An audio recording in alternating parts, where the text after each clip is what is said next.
Bret, less than 24 hours until kickoff at the Rose Bowl for the second year in a row. What most feels similar at this time? What most feels different from last year? Well, a year ago, I think there was a little bit of that awe factor, obviously, from everything around the LA scene to the Rose Bowl and all that goes into it. I think our kids have handled the preparation, the work week, and then being out here better than a year ago, and hopefully they'll be able to show up on game day.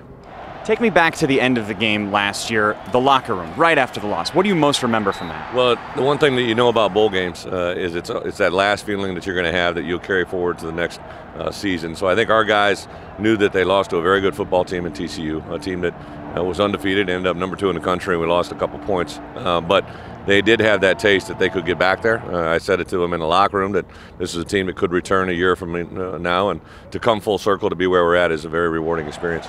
One of the big differences this year is you have one less week to prepare, or one less week off than you had last year because of the Big Ten title game. How noticeable is that? Well, it's big. I reached out to a couple coaches during the Odyssey season a year ago because I did expect us to get to Indianapolis, and I expected us to win that football game. And to get full circle to now, one of the things we did is in our preparation scale back sometimes, using some formulas that other people had during a championship week season to get to a BCS game. So hopefully it's going to pay off. I think our kids have bought into the plan and have really been working good.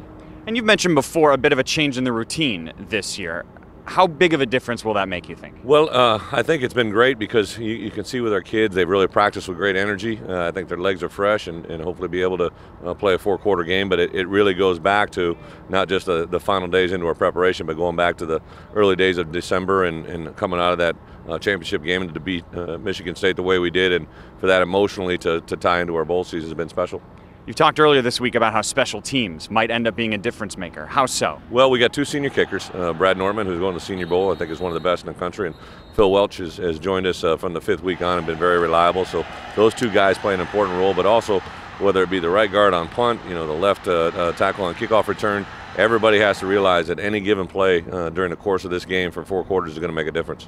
When will you last speak to your team before kickoff tomorrow? Well, traditionally, we go out about 9 minutes before the game, and one of the things that I'll relay to them is you're in this position because of what you are and who you are. We need to be that during the game. A lot has been mentioned about Oregon and obviously their speed and offensively and defensively and special teams, what they do, but Wisconsin is here because of what Wisconsin does, and for us to play that way will have a huge factor in the game. Right. Thanks for everything and good luck in the game. Thank you very much. I'm Wisconsin. Back to you, Rick.